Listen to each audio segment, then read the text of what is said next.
Hey everyone, welcome back to the K-Sephiroa channel. Today, we're starting an exciting new series where we'll be diving into the audiobook of Friedrich Nietzsche's Thus Spake Zarathustra. This profound work is divided into 4 parts, and we'll begin part 1, Zarathustra's prologue. When Zarathustra was 30 years old, he left his home and the lake of his home, and went into the mountains. There he enjoyed his spirit and solitude, and for 10 years did not weary of it. But at last his heart changed, and rising one morning with the rosy dawn, he went before the sun, and spake thus unto it: Thou great star! What would be thy happiness if thou hadst not those for whom thou shinest?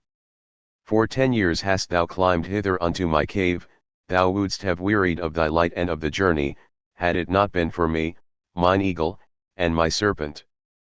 But we awaited thee every morning, took from thee thine overflow and blessed thee for it. Lo!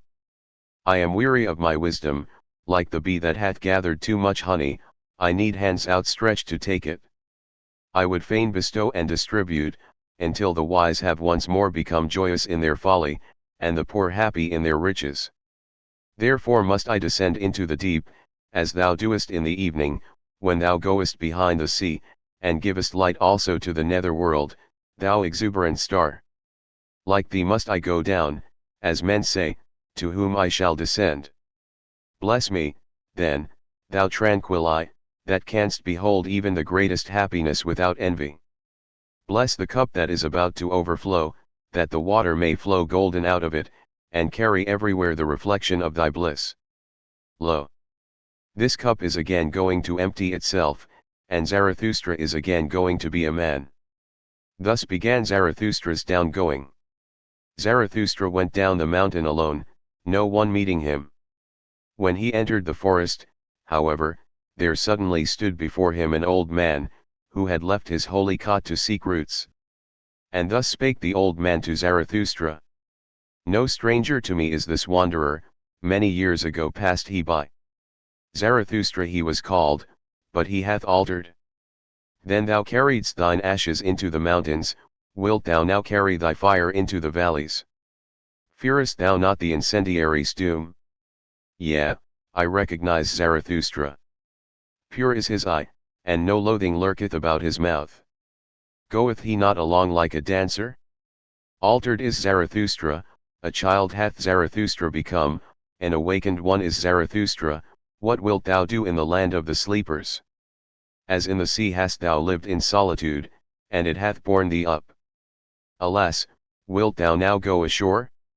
Alas, wilt thou again drag thy body thyself? Zarathustra answered, I love mankind.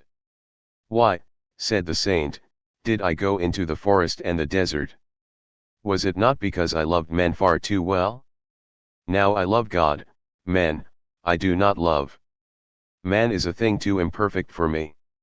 Love to man would be fatal to me. Zarathustra answered, What spake I of love? I am bringing gifts unto men. Give them nothing, said the saint.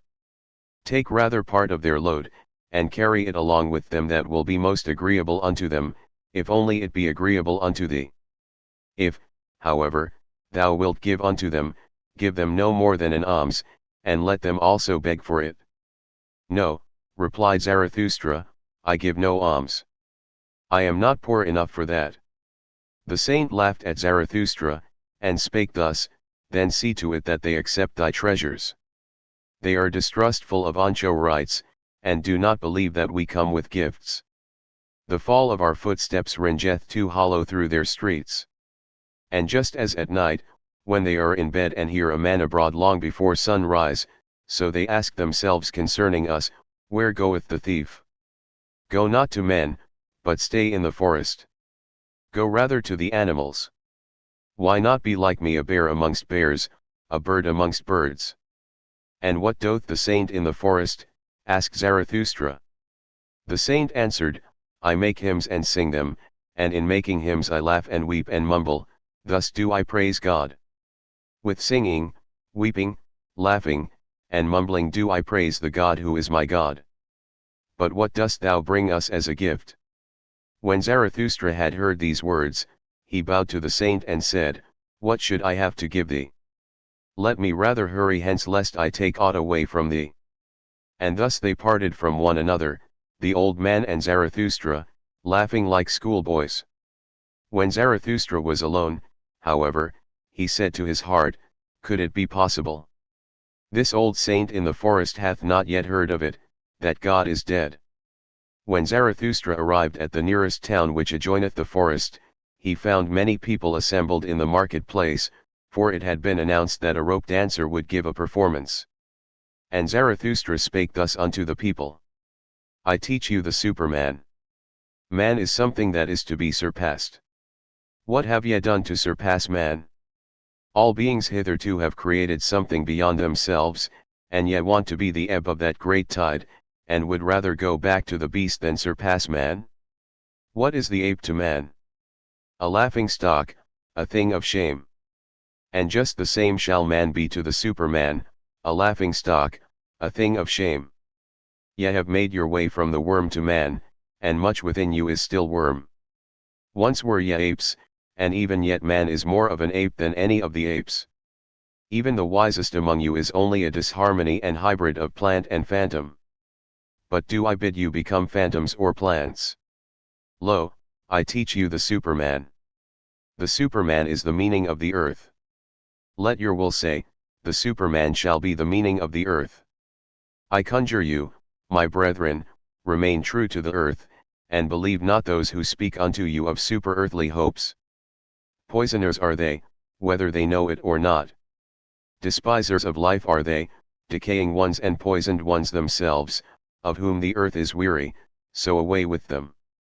Once blasphemy against God was the greatest blasphemy, but God died, and therewith also those blasphemers. To blaspheme the earth is now the dreadfulest sin, and to rate the heart of the unknowable higher than the meaning of the earth. Once the soul looked contemptuously on the body, and then that contempt was the supreme thing the soul wished the body meager, ghastly, and famished. Thus it thought to escape from the body and the earth. Oh, that soul was itself meager, ghastly, and famished, and cruelty was the delight of that soul. But yet, also, my brethren, tell me, what doth your body say about your soul? Is your soul not poverty and pollution and wretched self-complacency?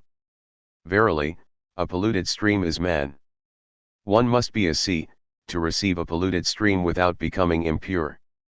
Lo, I teach you the Superman, he is that sea, in him can your great contempt be submerged. What is the greatest thing ye can experience? It is the hour of great contempt. The hour in which even your happiness becometh loathsome unto you, and so also your reason and virtue. The hour when ye say, what good is my happiness? It is poverty and pollution and wretched self-complacency.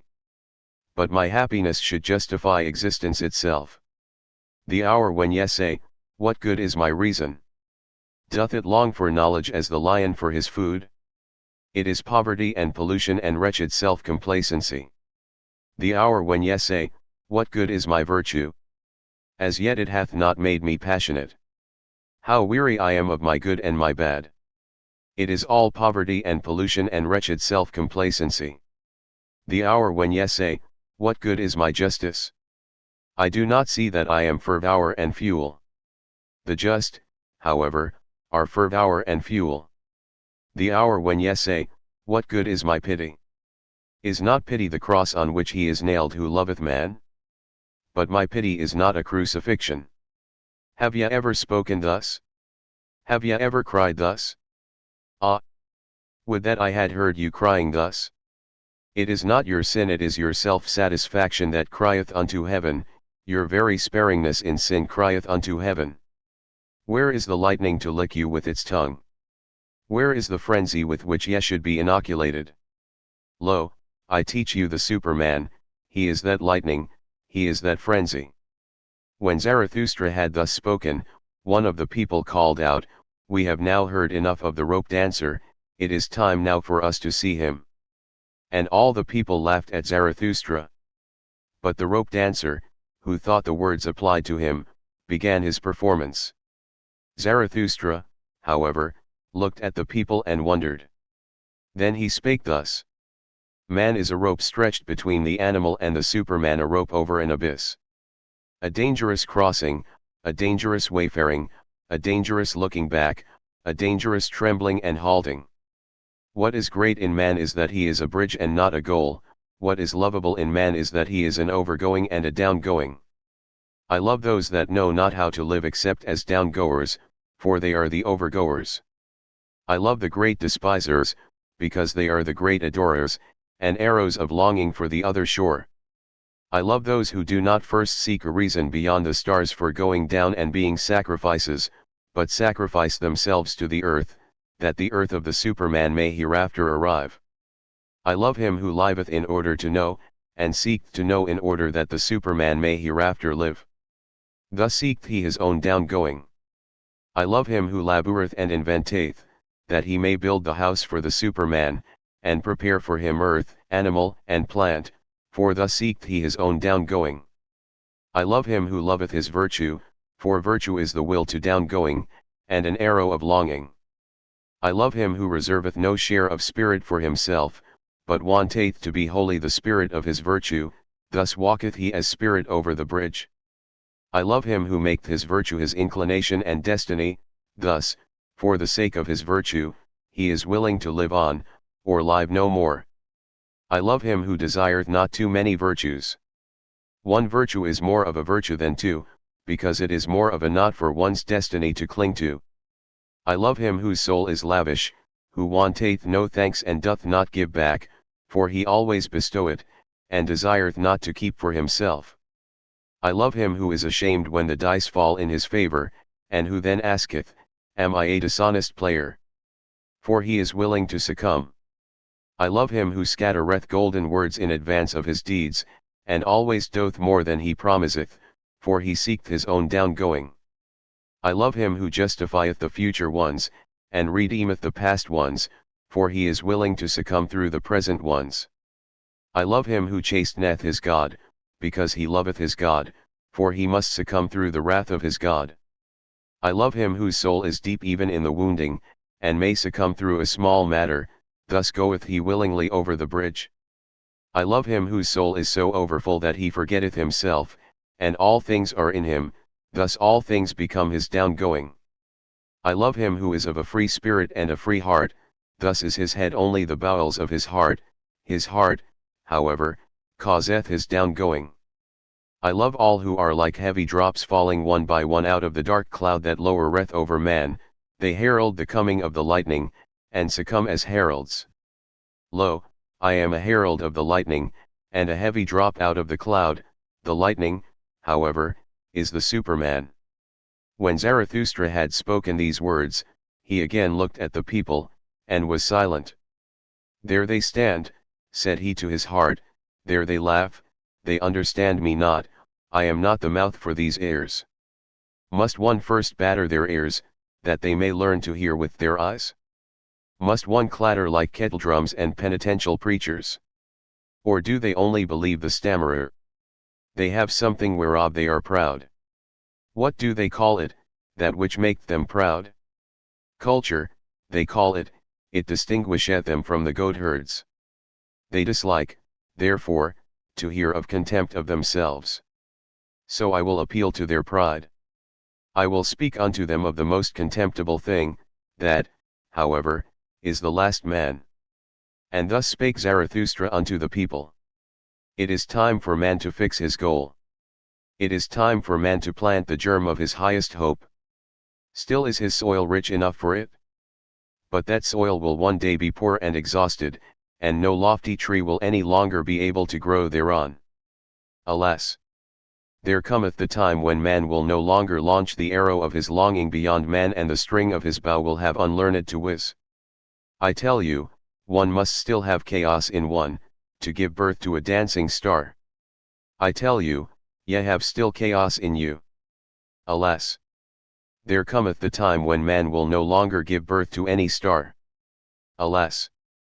There cometh the time of the most despicable man, who can no longer despise himself. Lo! I show you the last man. What is love? What is creation? What is longing? What is a star? So asketh the last man and blinketh. The earth hath then become small, and on it there hoppeth the last man who maketh everything small. His species is ineradicable like that of the ground flea, the last man liveth longest. We have discovered happiness, say the last men, and blink thereby. They have left the regions where it is hard to live, for they need warmth. One still loveth one's neighbor and rubbeth against him, for one needeth warmth. Turning ill and being distrustful, they consider sinful, they walk warily. He is a fool who still stumbleth over stones or men. A little poison now and then, that maketh pleasant dreams. And much poison at last for a pleasant death. One still worketh, for work is a pastime. But one is careful lest the pastime should hurt one. One no longer becometh poor or rich, both are too burdensome. Who still wanteth to rule? Who still wanteth to obey? Both are too burdensome. No shepherd, and one herd. Every one wanteth the same, every one is equal, he who hath other sentiments goeth voluntarily into the madhouse. Formerly all the world was insane, say the subtlest of them, and blink thereby. They are clever and know all that hath happened, so there is no end to their raillery. People still fall out, but are soon reconciled, otherwise it spoileth their stomachs. They have their little pleasures for the day, and their little pleasures for the night, but they have a regard for health. We have discovered happiness, say the last men, and blink thereby. And here ended the first discourse of Zarathustra, which is also called the prologue, for at this point the shouting and mirth of the multitude interrupted him. Give us this last man, O Zarathustra, they called out, make us into these last men. Then will we make thee a present of the Superman. And all the people exulted and smacked their lips. Zarathustra, however, turned sad, and said to his heart, they understand me not, I am not the mouth for these airs. Too long, perhaps, have I lived in the mountains, too much have I hearkened unto the brooks and trees, now do I speak unto them as unto the goatherds. Calm is my soul, and clear, like the mountains in the morning. But they think me cold, and a mocker with terrible jests. And now do they look at me and laugh, and while they laugh they hate me too. There is ice in their laughter. Then, however, something happened which made every mouth mute and every eye fixed. In the meantime, of course, the rope dancer had commenced his performance. He had come out at a little door, and was going along the rope which was stretched between two towers, so that it hung above the marketplace and the people. When he was just midway across, the little door opened once more, and a gaudily dressed fellow like a buffoon sprang out, and went rapidly after the first one. Go on, halt foot, cried his frightful voice, go on, lazy bones, interloper, sallow face, lest I tickle thee with my heel. What dost thou here between the towers? In the tower is the place for thee, thou shouldst be locked up, to one better than thyself thou blockest the way. And with every word he came nearer and nearer the first one. When, however, he was but a step behind, there happened the frightful thing which made every mouth mute and every eye fixed. He uttered a yell like a devil, and jumped over the other who was in his way. The latter, however, when he thus saw his rival triumph, lost at the same time his head and his footing on the rope. He threw his pole away, and shot downwards faster than it, like an eddy of arms and legs, into the depth. The marketplace and the people were like the sea when the storm cometh on, they all flew apart and in disorder, especially where the body was about to fall. Zarathustra, however, remained standing, and just beside him fell the body, badly injured and disfigured, but not yet dead. After a while consciousness returned to the shattered man, and he saw Zarathustra kneeling beside him. What art thou doing there? Said he at last. I knew long ago that the devil would trip me up. Now he draggeth me to hell, wilt thou prevent him?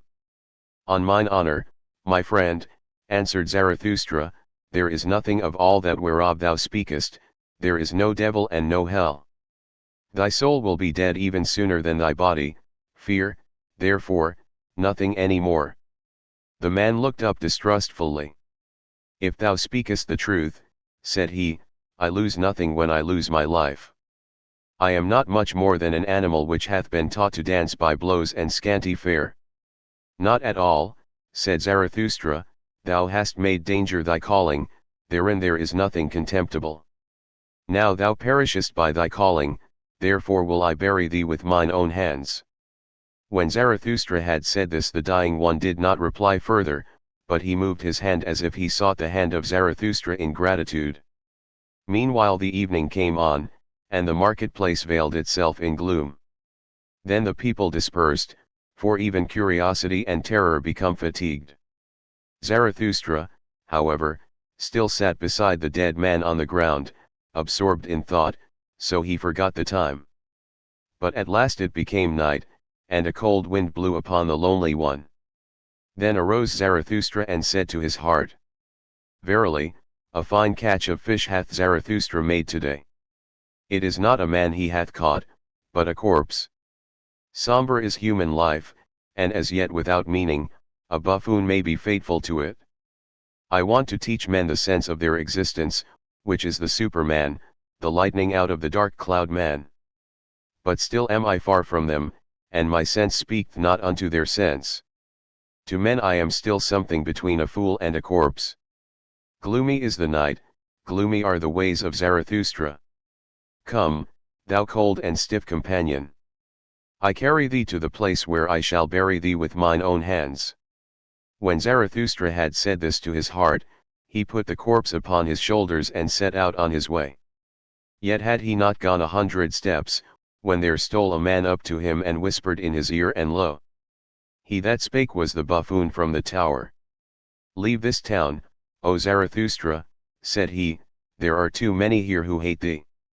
The good and just hate thee, and call thee their enemy and despiser, the believers in the orthodox belief hate thee, and call thee a danger to the multitude. It was thy good fortune to be laughed at, and verily thou spakest like a buffoon. It was thy good fortune to associate with the dead dog, by so humiliating thyself thou hast saved thy life today. Depart, however, from this town, or tomorrow I shall jump over thee, a living man over a dead one. And when he had said this, the buffoon vanished. Zarathustra, however, went on through the dark streets. At the gate of the town the grave diggers met him, they shone their torch on his face, and, recognizing Zarathustra, they sorely derided him. Zarathustra is carrying away the dead dog, a fine thing that Zarathustra hath turned a grave digger. For our hands are too cleanly for that roast. Will Zarathustra steal the bite from the devil? Well then, good luck to the repast. If only the devil is not a better thief than Zarathustra, he will steal them both, he will eat them both. And they laughed among themselves, and put their heads together. Zarathustra made no answer thereto, but went on his way. When he had gone on for 2 hours, past forests and swamps, he had heard too much of the hungry howling of the wolves, and he himself became hungry. So he halted at a lonely house in which a light was burning. Hunger attacketh me, said Zarathustra, like a robber. Among forests and swamps my hunger attacketh me, and late in the night. Strange humours hath my hunger. Often it cometh to me only after a repast, and all day it hath failed to come. Where hath it been? And thereupon Zarathustra knocked at the door of the house. An old man appeared, who carried a light, and asked, Who cometh unto me and my bad sleep? A living man and a dead one, said Zarathustra. Give me something to eat and drink, I forgot it during the day. He that feedeth the hungry refresheth his own soul, saith wisdom. The old man withdrew, but came back immediately and offered Zarathustra bread and wine. A bad country for the hungry, said he, that is why I live here.